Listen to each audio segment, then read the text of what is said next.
नमस्कार, मेरा नाम संदीप है और इस वक्त मैं मौजूद हूँ उत्तर प्रदेश के रायबरेली सीट पे, वो रायबरेली जिसे कांग्रेस का गढ़ भी कहा जाता है। ऐसे में हम यहाँ के कुछ स्थानीय लोगों से बातचीत करेंगे और जानेंगे कि रायबरेली में इस वक्त चुनावी हाल और चुनावी लहर क्या चल रही है। जी भैया बताएं, इस वक्त चुनावी लहर रायबरेली में क्या कुछ है? रायबरेली में सन 52 से कांग्रेस की लहर है और आगे भी रहेगी। बीच में एक बार ये लहर टूटी नहीं, लहर वो टूटी नहीं थी, कुछ किसी कारणों से जो है वो लोग की नाराजगी थी, वो भी थोड़े दिन की थी, वो समाप्त हो गई थी। उसको आप वो नहीं कह सकते कि दूरी हो गई थी। और यदि अगर ऐसा वोटर देखने जाएं तो इस बार जब आप वोट करने जाएंगे, जिस भी प्रत्याशी को आप वोट करें, तो आपके स्थानीय मुद्दे क्या होंगे जो देखते हुए आप वोट करें? सबसे पहले हमारे देश के मुद्दे हैं। तो राहुल जी हमारे जो नेता हैं वो पूरे देश की लड़ाई, हर जनमानस की लड़ाई लड़ रहे हैं, ना कि कोई रायबरेली की, उत्तर प्रदेश की और इंडिया की ही पूरी लड़ाई लड़ी जा रही, जिसमें बेरोजगारी है, भ्रष्टाचारी है, जिसमें किसानों का आंदोलन है, जिसमें गरीबों का उत्पीड़न है, जिसमें महिलाओं का उत्पीड़न है, जिसमें बेरोजगार है उसका है। कई तरह की चीजों का राहुल जी ने बेड़ा उठाया। हमारी सरकार जो आएगी, इंडिया गठबंधन जो बनेगा, उसमें सभी को लेके चला जा रहा, सभी जात, सभी रंग, सभी को। अगर एनडीए गठबंधन की बात करें तो कौन हो सकता है, लगता है प्रधानमंत्री पद का दावेदार?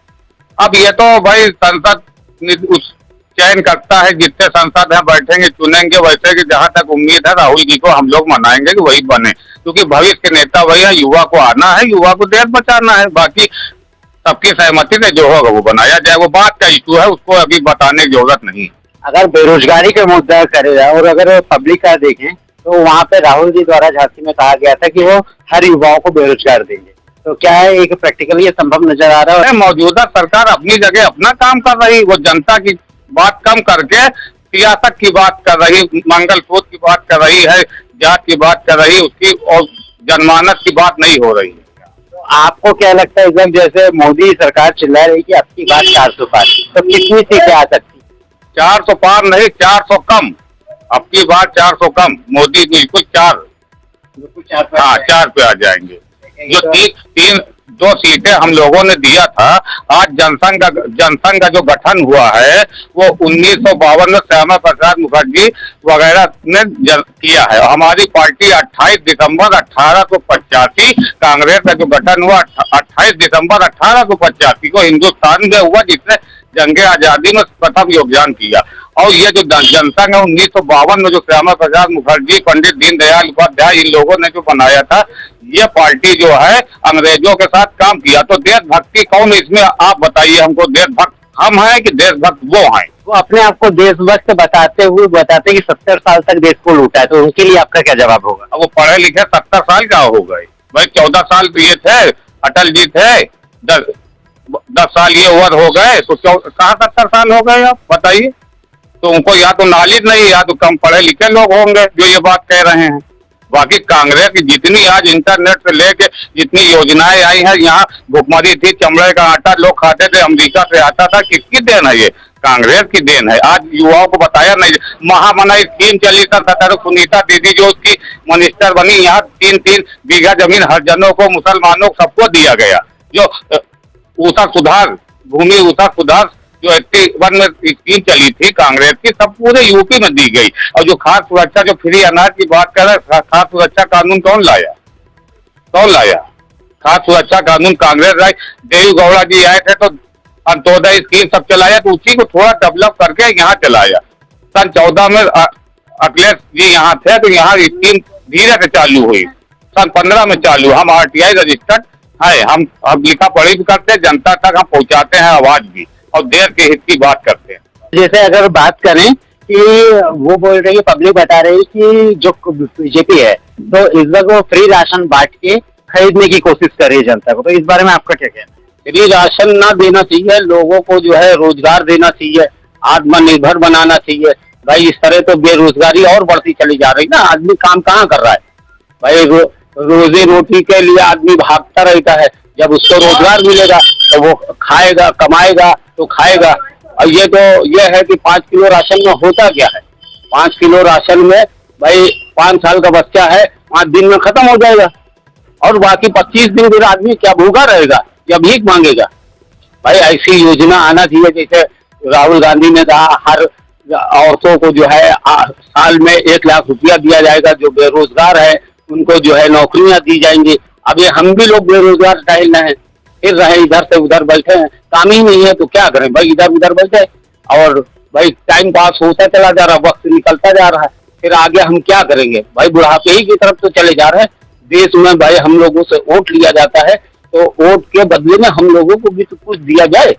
तो वहीं पे अब जहाँ पे मोदी सरकार 5 किलो राशन बांट रही है, तो इस बार मल्लिकार्जुन खड़गे जी ने कहा है कि इस बार अगर उनकी सरकार बनती तो वो 10 किलो राशन देंगे, तो इस बारे में नहीं 10 किलो तो ठीक है, मगर हमको जो है कांग्रेस से बहुत उम्मीद है कि जो भाई जो निकाली गई है स्कीमें वो हमने पढ़ी है, तो हमें ये लगता है कि राहुल गांधी की सरकार बन जाती कांग्रेस की, तो हम युवाओं का जो है भविष्य सुधर सकता है, अच्छा लग सकता है कि कारोबार आएगा, रोजगार आएगा, बच्चों की पढ़ाई हो जाएगी। भाई जब पैसे रहेंगे तो बच्चे पढ़ लिख जाएंगे, पढ़ेंगे लिखेंगे तो देश का जो है उद्धार करेंगे, भाई कोई साइंटिस्ट बनेगा, कोई डॉक्टर बनेगा, कोई इंजीनियर बनेगा। और जब है नहीं 5 ही किलो राशन पर हम लोगों को मोदी जी जिंदा रखे हुए हैं, तो वही जैसे फिल्म में है नहीं ठाकुर, अभी जो है इन लोगों से कागज पर निशान लगवा लो, तो वो कहता है कि नहीं अभी इनको हराम की खाने की आदत पड़ जाए।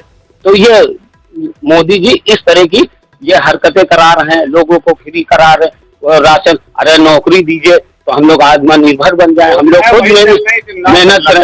योजनाओं का नाम बदला जा रहा है, योजना आयोग का नाम नीति आयोग योजना है, वही है, नाम बदल दे रहा है। आपका नाम रमेश है तो उसको उमेश कर दिया गया, काम वही है कांग्रेस का, सिर्फ योजना का नाम बदला जा रहा है। और इस वक्त मोदी जी कह रहे हैं कि अभी पहले कहा कि जो गठबंधन में इस बार सामने आ रहे हैं मिलके, तो जिस वक्त भी मोदी की सरकार बनेगी तो ये जितने भी गठबंधन के नेता हैं वो एक एक करके खटाखट करके, अगर उन्हीं की भाषा में बताया जाए तो खटाखट विदेश भाग जाएंगे। तो इस बारे में आपको क्या? नहीं, ये तो कोई बात नहीं है खटाखट, वो तो वो भविष्यवाणी कोई पंडित तो है नहीं कि कौन सरकार बननी। क्या जनता का रुझान ये है कि जनता का जनमानस जो बिगड़ गया है उसको सही पटरी पे लाना चाहिए, और ट्रेन बिक रही है, हवाई जहाज बिक रहा है, तो ये सब बिकना बंद होना चाहिए। देश की तरक्की जो है सरकार चलाती, ना कि ईस्ट इंडिया कंपनी को बुला के फिर उसी तरह देश को गुलामी कगार पे नहीं ले जाना है। अपने यहाँ की योजना बनाना, अपना किसान को मजबूत करना है, किसान अनाज करेगा, हमको अमेरिका भी चीन भी सब भेजना है, हमको अपनी उपलब्धि बताना, ना कि उनकी लेके हमको 8,000 की नौकरी बच्चों करा के पढ़ाई कर रहे हैं। आज 1 लाख रुपए की तनख्वाहें जो मिल रही है सरकारी योजनाओं में, प्राइवेट में 10-12 हजार 14,000, उसमें क्या होगा? महंगाई चरम सीमा पे 1400 का सिलेंडर हो गया, आप 400 छोड़ गए 1400 का हो गया, 60 रुपए की दाल छोड़ गए 150 की हो गई, तो ये क्या है? ये महंगाई पे कहाँ कंट्रोल है? जब जिस सरकार कंट्रोल नहीं उसको रहने का हक नैतिकता से इस्तीफा दे देना चाहिए। जैसे कि आपने बताया जो मौजूदा सरकार है वो राम मंदिर के नाम पे भी वोट समेटने की पूरी कोशिश कर रही है, वहीं पे राहुल गांधी पे आरोप लगाती है कि राहुल गांधी अभी तक राम मंदिर पे आए नहीं है, तो इस बारे में फिर आपका क्या? नहीं, ये तो आस्था की बात है, जब हमारी मर्जी होगी हम मंदिर जाएंगे, दिल से मान रहे हैं, अभी टाइम नहीं मिल पा रहा, वो तो भाई मर्यादा पुरुषोत्तम जय श्री राम है, वो मुस्लिम भी मानता है, हिंदू भी मानता है, राजा दशरथ जी के लड़के थे, हमको उसी से मानते हैं कि अच्छे अच्छे संस्कार के हैं, तो राम जी को सभी मानते हैं हिंदुस्तान में, कोई ऐसा तो है नहीं कि उनको नहीं मानता। हाँ, समय नहीं मिल पाया, नहीं हम भी जाते हैं भाई, वहाँ VVIP चल रहा है, अभी जनता का थोड़ा सा कम चल रहा, नहीं तभी जाएंगे।